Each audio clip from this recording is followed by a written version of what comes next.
Hello and welcome to the European Resilience Initiative Center video podcast. Russia's war against Ukraine goes already into its fourth year, and still, many Western companies continue doing business in Russia. And as the Western governments are not ready to generally sanction such behavior, what can customers do to force the businesses cutting such links with Russia's regime? Felix Hosse is the founder of Clear Conscience, a non-profit that lets consumers defund Russia. After delivering army supplies to Ukraine and humanitarian aid for years, that's how I learned Felix, by the way, Felix decided to move to Kyiv. His company has developed a Push to Leave app, which lets a customer to scan barcodes and to find out which companies are still paying taxes in Russia funding Russia's war, so the customers can avoid such companies or such products. What I like most, afterwards, Clear Conscience lets the companies know how much profit they have lost through such behavior of their customers.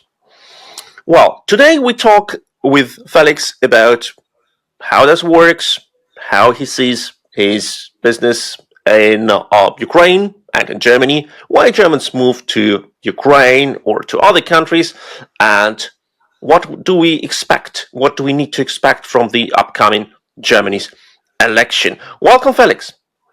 Thank you so much for having me. Hello.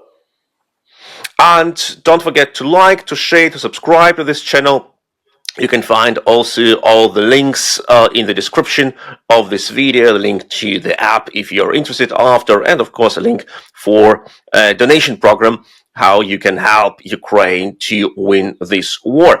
So, Felix, my first question to you is, how did you come to this idea? I remember you when you were bringing drones and tourniquets and power stations and every possible piece of equipment to Ukraine in 2022, 23, like driving non-stop from Germany to Ukraine. That's how we learned each other.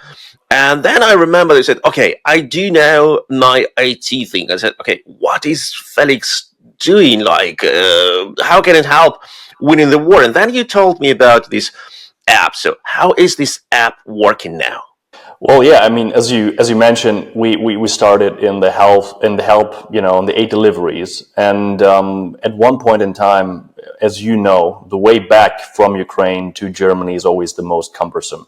You stand in a long line when you want to be, when you want to go back into the European Union. At that point, we stood in Poland, on the way to Poland.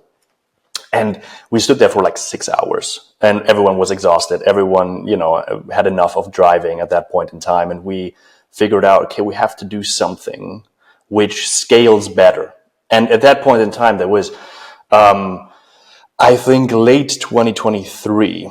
And we figured that there was already a notion within the German public, but with the Western public at large, that there is they were getting tired. They were getting tired of supporting the Ukrainian side, but also of like this war in general. And how do we deal with that new situation? So we figured we can continue what we're doing by giving things, by arming Ukraine, or we could also take away things from Russia, deprive them of resources. And we figured that still Western companies are still doing business in Russia, paying taxes over there, and thus funding the war economy. How about we give consumers tools to avoid those companies and make an economic case for them to leave Russia? Because as you saw in the beginning, some companies left, but very, very many of them stayed. So they failed to answer the moral question right. So we had to make it an economic question. And this is how the idea for Clear Conscience was born. Because most of when you do, for example, a boycott, number one, people don't like the word boycott. That's we always say we help consumers and companies do the right thing. And in that progress, there are many problems on the side of the consumer, but also on the side of the company, which make that interaction, that knowledge transfer between consumer and companies very, very difficult, and we try to solve that. So what we do is we give you the barcode scanning app. Looks pretty much like this. You can see it right here. You have this little window in your smartphone, and here you have just a normal chocolate bar, like it is sold everywhere in Europe and also in the US. You just scan it, and it gives you a verdict. This is a Milka bar. This is connected to Mondelez, and then you know as a customer, all right, this is a company to be avoided, right? If you, for example, have a different company which already left Russia, you can see that right here. This is a brand connected to Unilever, which fairly recently actually left, and you can see this is good. So this is how we make information available to customers. Is it legal to make? Sorry for this question, but it's a typical German question. Like, yes. Is it legal to do it? So when you say to a customer, okay, this product should be avoided, the company, of course, is not happy that you're advertising against their product. As long as it's truthful, they have no legal grounds to fight us in that way. Obviously, not everybody is very happy with what we're doing, but we're not happy with what they're doing. So. That cancels out. It works that simple. So you scan a barcode and you got yes or no thing. But what about companies which I would say sell all the equipment which they used to sell directly to Russia? They sell it now to Kazakhstan or to Kyrgyzstan or to Armenia. And we know they never sold anything to Armenia. And then suddenly the volume compared to what they used to sell to Russia goes to Armenia. So everyone says, okay, we know where it goes, but we don't have proofs for that. Do you do also things like that, or is it more on B2B side? What we do is we're largely based on the database that comes from the Kyiv School of Economics. They're doing an amazing job. There. And what they are focusing on is this company an taxable entity in Russia? What we try to do is we try to deprive the Russian state of tax revenue. Therefore, this is our clear standard. There are other apps out there which cover other ethical issues, which are not that clear in their standards. And that's when we started out. We wanted to have that clear standard so our customers know exactly why a company is on that list, right? But then you run into, as you mentioned, the issues of parallel imports. And with parallel imports, we have not yet covered that. We are aware of some specific companies which can be said with a very high degree of certainty that they are engaging in parallel imports, and we will try to make that clear. In the future. However, this is obviously a much more delicate issue. The burden of proof is much higher when it comes to that, rather than just looking for taxable entities inside Russia. That is what I like a lot, in what you are telling, because you have a clear focus to cut the amount of taxes Russian state gets, so it could pay salaries to the military personnel, buy arms, and fund its needs, after all. And there was another defense line by the German companies. We know that one large producer of chocolate said, we continue selling our chocolate to Russia because it's not a military product, and Russian kids want to see chocolate as any child in this world. So why do you attack us? But when you bring it not from the boycott level, we don't want Russians to eat our high-quality German chocolate, but into the sphere of taxes, it gets much clearer. So this is the goal. How much understanding do people in Germany have when they address this point of view? I guess we're talking about bubbles as well. Like when I talk to my friends and family within Germany, they understand the issue on an intuitive level. However, this sometimes gets cumbersome for them. right? We understand that you have a lot of your favorite brands, and you want to keep shopping those. So what we need to be doing is we have to build an app, and we built that app to make the switch very, very seamless. So in the politically interested crowd within Germany, it's definitely there is some interest, and people are enjoying this ethical shopping. The large scale population, the mainstream, so to say, it is not that easy to penetrate. However, we've been a company for under a year, and we already are at 30,000 users across Europe without having done any marketing at all. So I think there's still potential there. Germans, I think they do the right thing as long as it's not bothering them at all, and this is kind of our mission cut out for us. That is typical for any consumer. We want to do good things, but it shouldn't put us into an uncomfortable situation. So we can say, okay, we don't buy this type of milk, sugar, spaghetti, tomato sauce, but we want to have another one which costs similar money and is of similar quality and the same availability.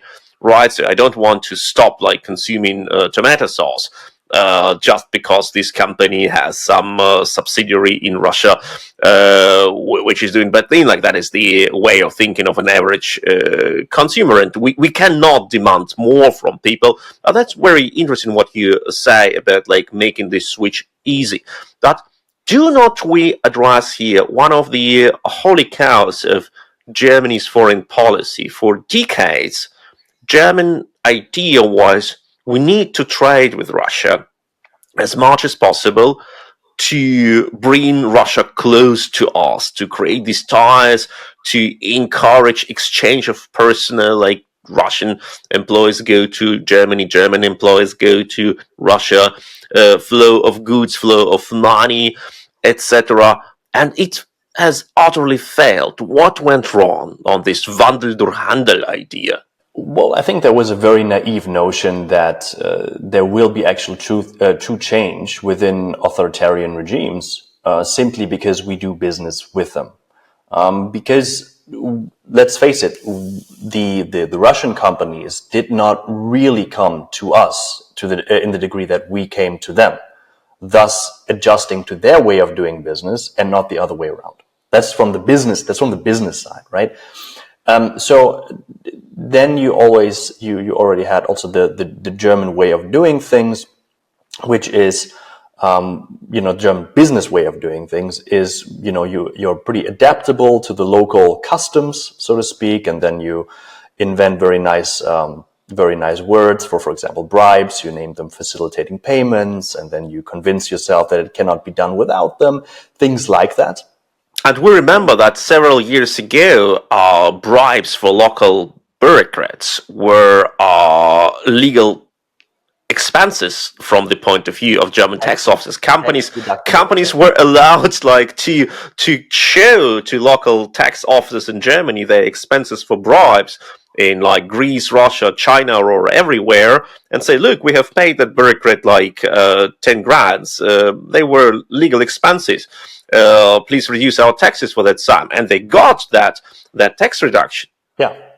So Germany was always in a very peculiar position because our entire economic model is built on exports, of having that export surplus, and thus a lot of the policy also from the government was to facilitate those exports, to not ask too many questions, to usually team up with bigger companies, to then go abroad and make profits over there.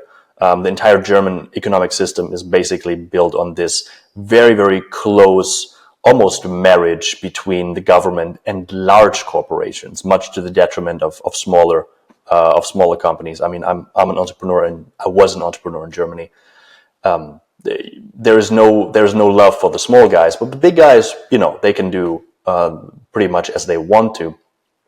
And based on that, they imported a lot of, once the Iron Curtain fell and the German companies got active within the former socialist communist countries, they exposed, the German business world a lot to how business is done over there. Not really the best practices, but Wandel durch Handel, so change through trade, actually worked in a weird way, but not the way we intended it to be. We thought they will become like us, but we became kind of like them. Indeed, and after all, it was not Vladimir Putin who resigned from his presidential office and applied for a job at Wintershall or BASF or Eon Gas, but it was Gerhard Schröder who did it. So, who has changed? It was not Russia; it were the Germans. And I think there's something to be said also for the fascination to some German politicians and to some parts of the political spectrum. You have, and what you saw over the last 3 years, basically, that the Social Democrats were extremely reluctant to support Ukraine adequately. I mean, famously or infamously, our chancellor has been blocking every single piece of Ukraine aid and then had to be convinced every time. So you can see a large reluctance on the part of the Social Democrats, and I don't think that is by accident. I think that this Wandel durch Handel and before that Wandel durch Annäherung, so change through basically coming back together, came through the Social Democrats at that point, Egon Bahr, and that used to be still the in a way the main DNA of that party. And there was a fascination, which I allege that there was some fascination also on part of some Social Democrats looking towards Russia, looking at a non-democratic system and be like, that's pretty interesting to us too.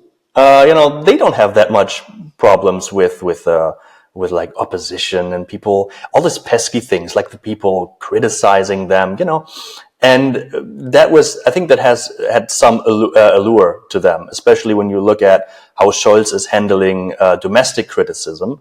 It's always he pretends like everyone who criticizes them is just not educated enough. He forgets things. He refuses to answer. Like he has been the most apparently corrupt politician in my lifetime, and I have been here for like almost 30 years. It's very, very interesting how those styles of politics merge together. I remember how Scholz called journalists who asked uncomfortable questions during a press conference boys and girls, and that was the most Putin-like moment at any conference of a German politician I have ever seen. It's exactly like Putin deals with uncomfortable questions during his press conference. I'm pretty sure Scholz has watched a lot of them and was jealously watching that. Next month, in February, we have elections in Germany, and Social Democrats, who are obviously very much aligned with Moscow, not only Chancellor Scholz, but also practically the whole leadership of the Social Democrats, are about, on one hand, to lose their dominant position. They will land maybe at 15%, more or less, which is the worst result for the Social Democrats since their history. And at the same time, they have pretty good chances to be a part of a new ruling coalition under the Christian Democrats, mathematically and politically. What is going on with the elections in Germany? People don't want to have Social Democrats, but still they get them. I think that has something to do with how the political parties in Germany decided to deal with the AfD. The AfD has... and the AfD is a far-right populist party, which now has about 20% of support.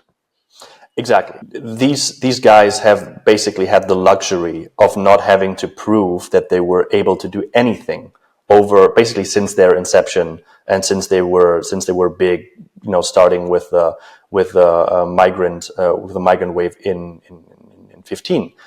these guys have had the luxury of just talking and criticizing, which they were able to do very well.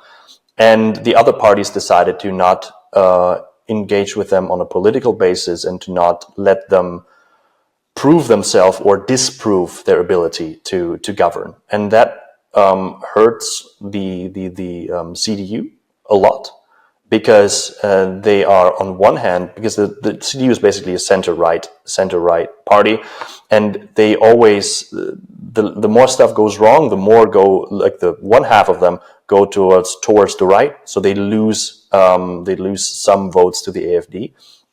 But since they are not able to form a coalition with them, and the other part, the left part of them, goes towards the left. And since there is no possible coalition on the right now, you will always have left parties in power, and that is contrary to some of the electorate's decision. I would never in my life dream of, voting for AfD. I would, this would be, especially their stance on Ukraine is absolutely horrible. But the way that the Germans have dealt with them is empowers them much more than they frankly should. So that is something which harms the political system in Germany right now greatly, and this will eventually also end up harming the political support for Ukraine, in my opinion. Absolutely, and I remember like 16 years of Angela Merkel, who was a leader of a Christian Democratic Union, the Conservative Party. That out of 16 years, she ruled in a coalition with the Social Democrats 3 times, 12 years. Like 3 of your governments were governments of so-called Grand Coalition with the Social Democrats. Only once it was a coalition with the natural partner of the CDU, the Liberals.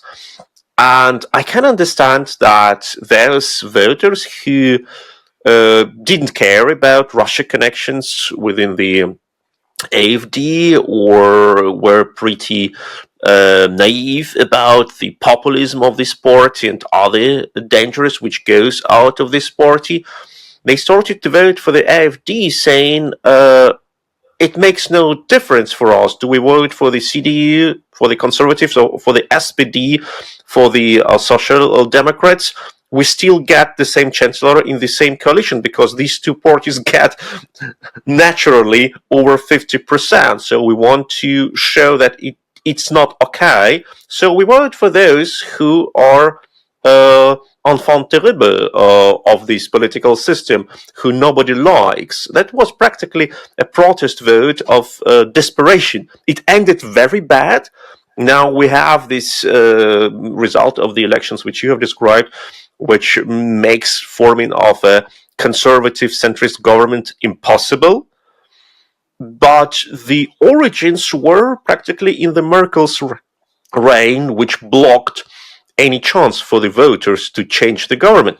And that is a tragedy, of course. But when we discussed with you recently your idea to start this company, to go to Ukraine, to do what you do now, you also described the way how many young Germans who are active and who are demanding, how they don't see their future in Germany, not only out of political reasons, but out of many of them. Could you elaborate on this? What makes Germans unhappy with their country where so many people want to come into?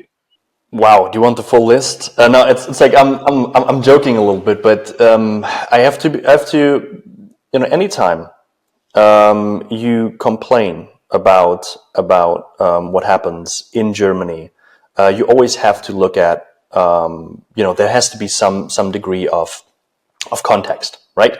I once gave an interview in Welt, and there I talked about some things which I'm going to talk about in a second, and that was in 2021. And 1 week later, Russia Today Germany, which was at that point still active, reached out to me and said, "Well, we would like to have an interview with you." So it is always you have to communicate a lot of context there with us. Like, there are people who are very discontent with how Germany is, with the way that Germany is heading, me included. I mean, I left to Kyiv, but it is not a West is bad, West is failing narrative, right? These are homemade issues in Germany, which we have to address in Germany, and we can solve them, right? So, starting off, the way that the German state right now governs seems to be unfocused, or it seems to have the wrong focus. It is focused on, for example, trying to get as much out of law-abiding citizens as they can, in terms of taxation, in terms of when they do something wrong. The business taxes are horrible. The business regulation is extremely bad. I founded 2 companies in Germany. The amount of hassle you have to go through is ridiculous, and it harms our way of doing business, and it harms our way of just basically surviving as entrepreneurs. So you can see this particular demographic group, people at my age, with my level of education, they have been leaving Germany over the last 10 years already. You have negative migration there, so they flee the country in droves. When it comes to crime, or not even crime, but like misdemeanors, parking tickets, speeding tickets, when you build something on your ground, on your land without permission, these kind of things get persecuted very rigorously. And then you have other high case crime situations which the police seem unable to solve. Right? So you have this feeling in Germany right now that as long as you play by the rules and deviate from it a little bit, you are in trouble. But if you break the rules professionally, then you should be fine. And that is something which just does not, doesn't roll with us. So this is why many people be like that. I have a very personal story to that. I was living in Berlin at that time, very close to Checkpoint Charlie. And I noticed in the group chats of my flat that someone got shot in front of our house, or in front of our living complex, right? And the Berlin police was always a little famous for not being really able to solve the crimes, especially when they are connected to gang violence and stuff like that. So at that time I was not at home, so I drove home, and obviously the road was blocked off. And I have a parking permit, which is basically tied to the area close to my house where I can obviously park for free. And I asked the police man, hey, now it's blocked off. I cannot go to where I usually park. Where should I park? And he said, well, park over there. I was then, going home, sleeping, seeing next morning still. People are still active on that crime scene, and thus I went to work. Come back to my car in the evening, and I see a parking ticket, and I was like, that's very peculiar, because I put it exactly where the police person told me to go. So I went, wrote my little letter, and it's like, hey, police person told me exactly to be there. Why do you charge me for that? And they wrote me a letter back, and it's like, we understand what you're saying, but it doesn't make you innocent, so you still have to pay.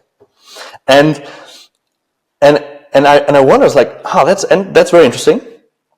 And then I thought about how bad the police is in solving actual crime.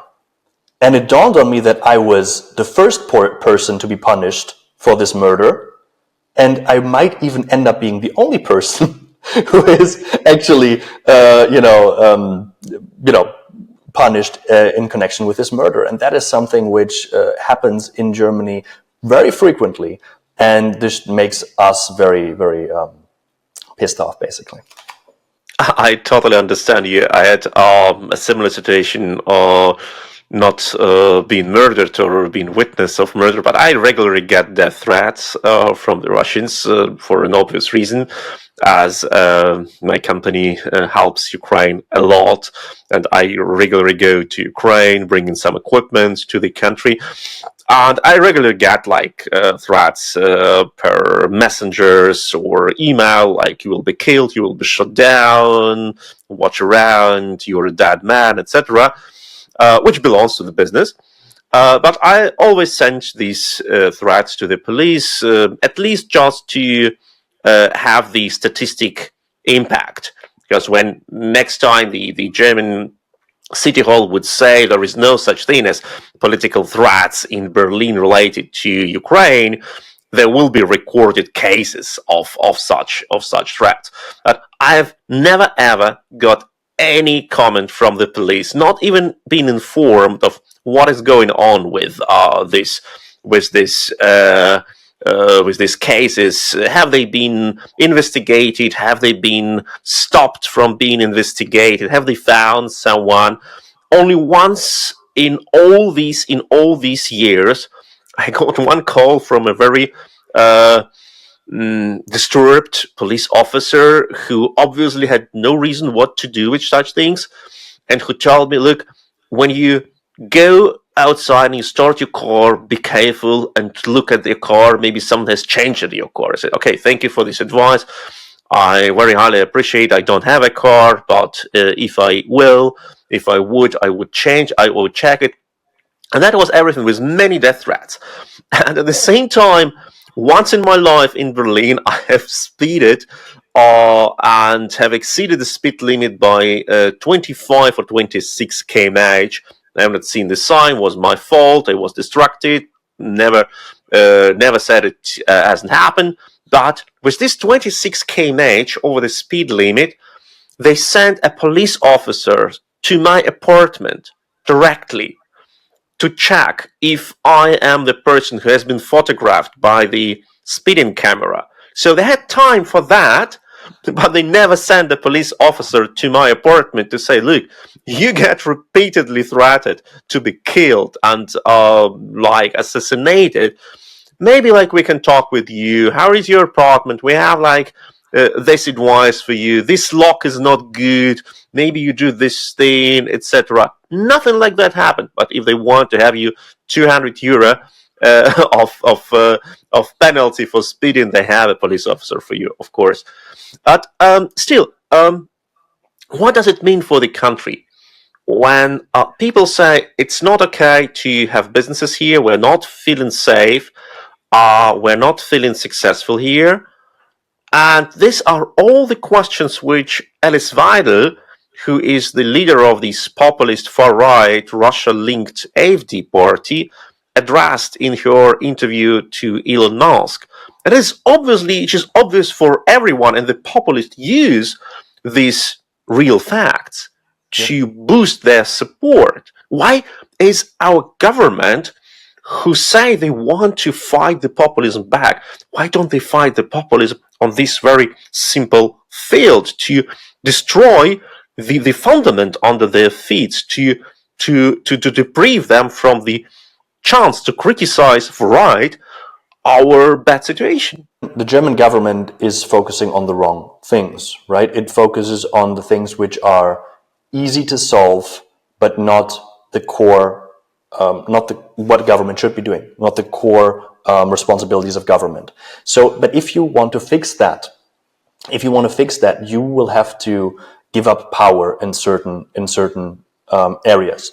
If you want to boost, how businesses are run, how successful the German economy can be, you would have to get rid of not only some regulations, you have to lower taxes, and you would also have to get rid of people who have been in that position over a long time. So that comes down to giving up power. This is why the current government has been so reluctant to do that, right?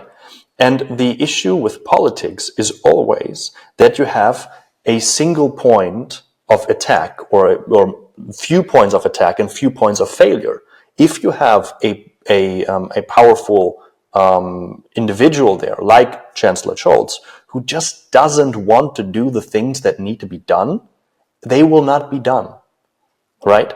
And this is also what, also coming back to the app, was something why we basically invented this app, because we know that we do not trust our own government to do the right thing at the right time. So therefore, we have to give consumers the option to do the right thing at the right time. Looking at sanctions right now, I might be going off on a tangent right now, but do we trust our government to enforce sanctions after a peace deal, no matter how unjust it might be? I don't trust my government to do any of that. I don't trust many Western governments to do that, to be frankly. But we have to make sure that the single point of failure which government presents is not what makes our sanctions against Russia fall, right? So therefore we have to make those single points of failure. We have to disperse them all over the place, have them in our, have millions of users, and then we can just keep going with that, and we don't have to worry about any politician being, especially motivated, however that might be, if they're being paid off or if they're just ideologically to lift the sanctions. This is, that's how we have to do it. This is the only way how we can make this place a better place and also Ukraine a better place. And that is what we experience on many fields, also in support for Ukraine. From my personal experience, when we raise money for drones for Ukraine, we get a lot of money transfers from German citizens who say, I cannot influence right now what my government doesn't do, but I can at least send money to Ukraine directly to help Ukraine in this severe situation. And that's how people see their moral duty. And we know that 2/3 of German population want military support for Ukraine to be on the same level or being increased, in contrary to Chancellor Scholz, who recently said that he doesn't see any need for Ukraine to get more weapons now. So our population is much better than our government, which can sound counterintuitive and paradoxically in a democracy, not because of the complex system of Germany's political processes and elections, which you have described already. It is possible. So our people are much better than our ministers. Oh, that's what I can say for sure. Thank you so much. It was Felix Hosse, the founder of Clear Conscience, a non-profit that lets consumers defund Russia. You can find a link to the app and information about the app under this video. Click and check for yourself. Don't forget to like, to share, to subscribe to this channel so you will never miss interviews like this, and stay with Ukraine. Thank you, Felix. Thank you so much.